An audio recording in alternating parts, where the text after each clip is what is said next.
Welcome back नाज़रीन। हम आज टैबू में यहाँ पर बात कर रहे हैं HIV एड्स की। अभी क्योंकि हम जब ब्रेक पर थे तो हमने काफ़ी सारा डिस्कशन किया, उसमें हमने ट्रांसजेंडर को भी यहाँ पर छेड़ा और हमने कोशिश ये की कि हम ये जाने कि देखिए हर तरफ से बेरा रवि का है, मसाइल जो हैं वो हर तरफ हैं।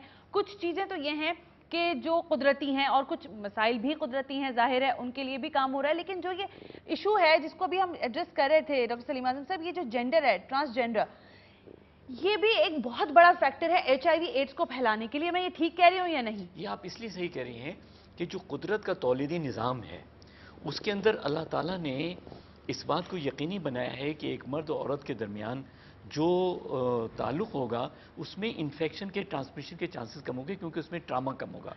लेकिन जितने गैर फितरी फेल हैं या अफ़ाल हैं उसके अंदर ट्रामा जो है वो एक बहुत बड़ा फैक्टर होता है, जिसकी वजह से वायरस जो है वो पेनिट्रेट कर सकता है, खून में शामिल हो जाता है।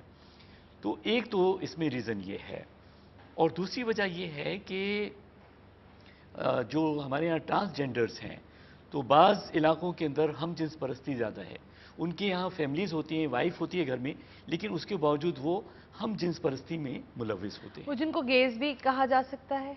गेज एक्चुअली एक स्टाइल है, लाइफ स्टाइल है, वो पैसे के लिए काम नहीं करते। गेज का ये होता है कि वो बैठेंगे, उठेंगे, खाएंगे, पिएंगे, और वो अपने आप को फीमेल कहलाने में ज़्यादा खुशी महसूस करते हैं, लेकिन that is not for the sake. वो मेल में ज़्यादा खुश रहते हैं। और प्रॉब्लम उसके साथ ये है कि वो जो कि शादी का जो प्रॉपर वे है, उसके लिए वो एक रुकावट है। वो आमतौर पर उसको हौसला शिकनी करते हैं और मोटिवेट करते हैं नौजवानों को कि आप शादी करने की आपको ज़रूरत नहीं है। अब एक नौजवान आप बताएं कि उनको इंसान बहैसियत नेचुरली इस चीज़ का नीड भी उसके पास होती है। अल्लाह रब्बुल इज़्ज़त ने फितरतन उसको ये चीज़ें दी हैं, उसको उस कुदरती जो नेचुरल नीड है उसको इस्लामी इंस्ट्रक्शन के मुताबिक उसको फॉलो भी करना है। जब आप गैस का जो सोसाइटीज़ हैं यूरोप के अंदर, वो इस चीज़ के लिए रुकावट बनती हैं और बाज़ाब्ता मेंबर्स बना लेती हैं और लड़कों को, नौजवानों को शादी से रोकती हैं, तो उससे ऑटोमेटिकली क्या होता है कि ये दूसरा जो बेरा रवी का रास्ता है वो खुल जाता है। ठीक है, ये बात इसमें तो है। वो कहते हैं कि हम आपस में शादी कर लेते हैं, आपस में शादी कर लेते हैं। मैं कह रही हूँ कि वो उनका एक दूसरे से वही हो जाता है। इसमें मैडम एक और भी बात जो और अहम है, जो कि आज की अवेयरनेस के हवाले से बताने की ज़रूरत है, वो ये कि ये जो हुक्म है या जो अमल फ़ेल बद है, इसके बारे में कुरान मजीद फुरकान हमीद की जो आयत हैं, कौम लूत का जो आपने सुना होगा, वो इतनी ख़तरनाक है। मैं जब इसका स्टडी कर रहा था तो इवन जो है जो हमारे यहाँ मैं लफ्ज़ इस्तेमाल कर रहा हूँ ज़िना का, उसके बारे में तो गुनाह कबीरा है। अल्लाह रब्बुल इज़्ज़त ने कहा कि इसको सज़ा इंसानों के हाथों से दिया जाए, लेकिन जो शख्स या जो फ़र्द इस गुनाह में मुब्तला है, अल्लाह रब्बुल इज़्ज़त ने कहा कि इनको इंसानों के हाथों से नहीं, अल्लाह रब्बुल इज़्ज़त खुद उसको सज़ा देगा। ये कौम लूत के बारे में है, जो रसूल खुदा से बहुत बड़ी मशहूर रवायत है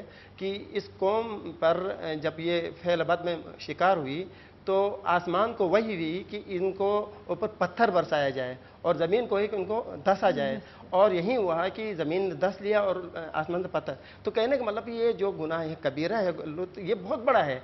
आज के नौजवानों को ये अवेयरनेस देने की ज़रूरत है। इसकी वजह से बहुत बड़ी बीमारियां फैलती हैं, उनकी ज़िंदगी खतरे में। सेकेंडली जो लेस्बियन की बात कर रहा हूँ वो भी डेंजरस है। उसकी वजह क्या है कि मैं खुद स्टडी कर रहा था कि पाकिस्तान में लेडीज़ का वुमन टू वुमन का सेक्सुअल कॉन्टैक्ट होता है, उसकी वजह से ये जो बच्चेगानी की कैंसर की बीमारियां हैं वो पाकिस्तान में 70% उसकी वजह ये बनती है। लेकिन बड़ी कदर कलामी, माफ आपकी, आप बिल्कुल ठीक कह रहे होंगे, या आप रिसर्च, क्योंकि मैं भी जाहिर है हम प्रोग्राम्स करते हैं, हमें भी पता होता है रेशो बड़ा कम है। देखें अगर खुदा ना करे इतनी बड़ी तादाद में हो रहा होता तो हमें नजर भी आता। बिल्कुल ठीक है, तादाद थोड़ी कम है, लेकिन यकीनी तौर पर फेल जो है वो बहुत ही बद है और इसको खत्म करने की भी जरूरत है, और उसके हवाले से मुकम्मल अवेयरनेस की भी बात करते रहना चाहिए। शर्मिला, मैंने अभी दो चीज़ों को यहाँ पे हमने पॉइंट्स इकट्ठे कर लिए HIV एड्स से रिलेटेड। एक तो ट्रांसजेंडर, उस पर आपने काम भी किया, अभी हम लोग ब्रेक पे बात भी कर रहे थे, लेकिन देखो वो लोग कहीं कहीं हमें बहुत ज़्यादा डिच भी कर रहे हैं। इन अदर वर्ड्स अगर मैं ये बोल दूं कि देखो एक साफ सुथरे शेल्फ में लगा के हम उनको सब कुछ प्रेजेंट करें, ठीक है आपके हुकूक भी हैं, आपके बुनियादी हुकूक भी हैं,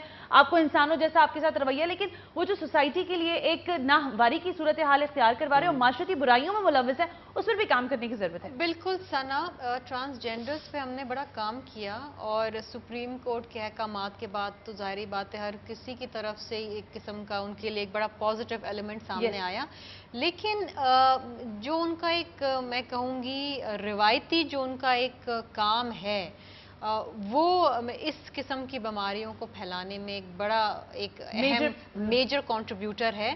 اور آئی تھنک کہ ہم نے بڑی کوشش کی اور اب بھی کر رہے ہیں کہ ان کو ایک رسپیکٹیبل ذریعہ معاش ان کے لیے ہم پرووائڈ کریں, چاہے وہ گورنمنٹ میں ہو چاہے وہ پرائیویٹ سیکٹر کے اندر ہو, اور ان کی مختلف جو حقوق ہیں ان کی NIC کے حوالے سے یا جو کنسیشنز ہیں اس کے حوالے سے ہم ان کو کر رہے ہیں. لیکن ہم نے اکثر یہ دیکھا ہے, ابھی بھی اگر ہم رات کو ہم جائیں یا ایون شام میں ہم جائیں تو ایون ٹریفک سگنلز پہ آپ دیکھیں گے کہ وہ جس طریقے سے وہ وہاں پر موجود ہیں اور جس طریقے سے وہ, اور خاص طور پہ اس میں ان کو ایکسپلائٹ بھی کیا جاتا ہے. لیکن ایکسپلائٹ اسی وقت آپ ہوتے ہیں جب آپ تیار ہوتے ہیں ایکسپلائٹ ہونے کے لیے.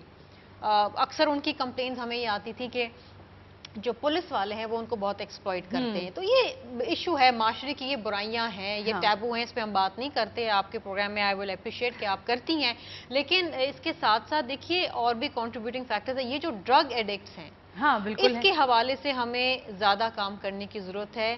جو نشہ کرتے ہیں اور یہ جو سرنجز جو ڈسپوز آف صحیح نہیں کرتے ہسپتال والے کلینکس, جو یہ سرنجز ان کو مل جاتی ہیں, یا جو ہسپتال پرائیویٹ ہاسپٹلس کے کلینکس کے لوگ جو ہیں جو یوز سرنجز ہیں ان کو پھر سستے دام بیچ دیتے ہیں ان لوگوں کے استعمال کے لیے. یہ بھی بہت بڑے ایشوز ہیں. لیکن ملٹی لیٹرل پرابلمز ہیں اس حوالے سے. اور کیوں کس طرح میں نے آپ کو بتایا کہ پاکستان ایک کانسنٹریٹڈ HIV ایپیڈیمک کے ایک فیز میں انٹر ہو چکا ہے, اور کیونکہ ایک نیشنل اسٹریٹجک پلان ہے جس کے تحت یہ ایڈز کنٹرول پروگرام بھی کیا جا رہا ہے, اویئرنیس کی بہت بہت بہت زیادہ ضرورت ہے. ٹھیک ہے, اس کو مزید آگے کنٹینیو کرتے ہیں after this break.